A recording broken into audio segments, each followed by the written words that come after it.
What a week for Cyberpunk TCG. All of these new articles on their website, there's a lot going on this week. I want to talk about some of the latest reveals at Anime Expo. So the reveals in the upcoming set and in the demo decks. So I'm just going to dive right in. As usual, I'm going to be talking about how good I think cards are, whether they're going to see a place in the current meta, and frankly, if I like them. So they are updating the print and play decks, so the demo decks. So the first card is Dexter Deshawn.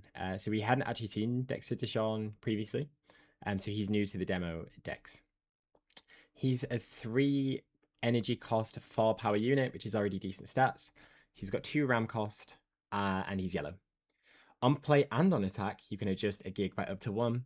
And when defeated, if your street cred differs from rivals by 10 plus, draw 2 cards. Yeah, I think that's pretty good. I think this Dexter card is good because he's good at different stages in the game.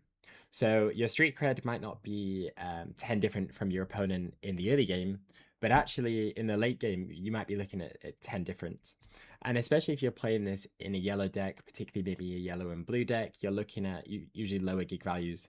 So if you're playing into red, you might be against higher gig values. And his on playability and attack ability helps to increase the chance of that happening.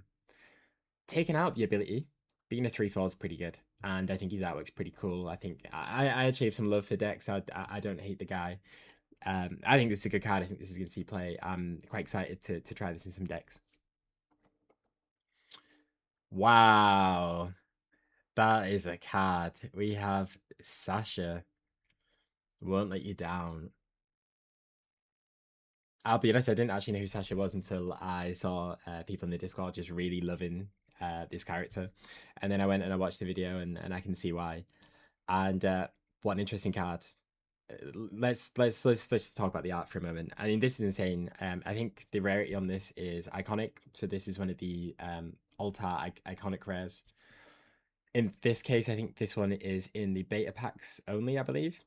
So there'll be a different, presumably a different alt art of this card in the main set, but it might be an alt art of a different card. That said, though, let's talk about the card itself. So it's a 5 cost legend. So it's a 5 cost. That means it's got the Go Solo keyword. It gives 2 blue ram, so it's meant to be played with blue decks.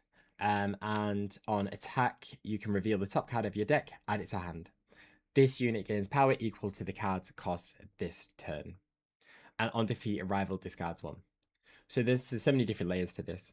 A 5 cost Go Solo is okay. I think it's kind of the standard. So we've seen V Street Kid, who's a 5 cost Go Solo. I think 5 cost Go Solos is generally what you're gonna see. The attack ability is powerful. It means that you're getting a card to hand. And the problem is that she has 0 power. So, initially I'm thinking, okay, I'm going to trigger this once and then she's probably going to be killed on the clapback. With 0 power, that means when she's being attacked into, she's got 0, right? I do like the defeat ability that a rival discards 1.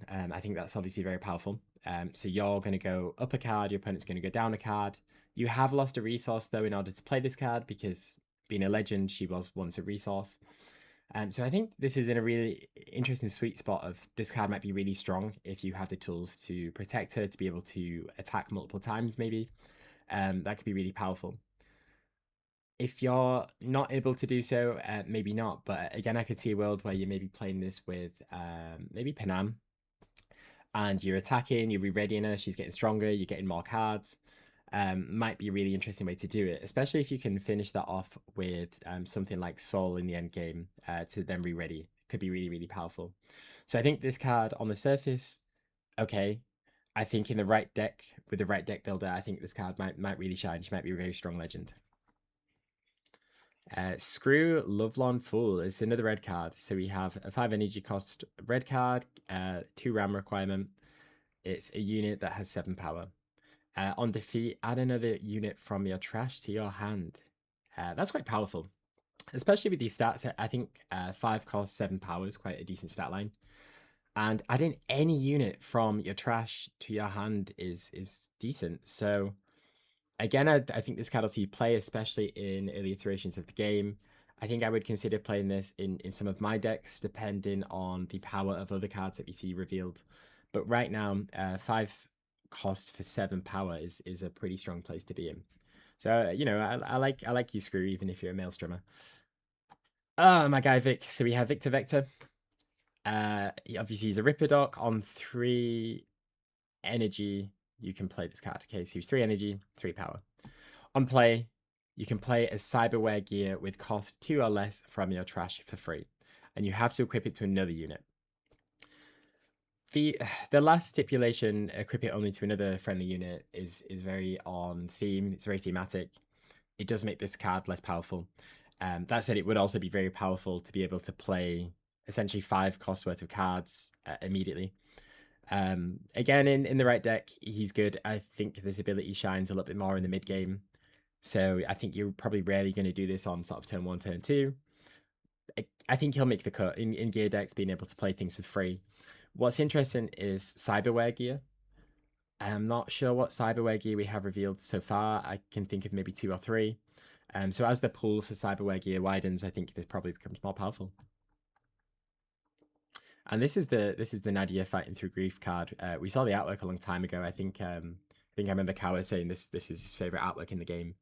Yeah, this is cool. This is super cool.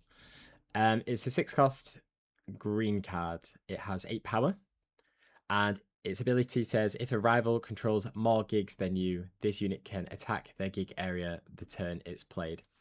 So essentially, this card has sort of adrenaline type ability without returning to hand. It has an innate 8 power, which is pretty good. The only thing is it can only attack gigs, which is pros and cons. Being able to attack a gig is great. You get to fix the balance, but sometimes you want to be able to attack a unit. I think this card is cool. I think it has use.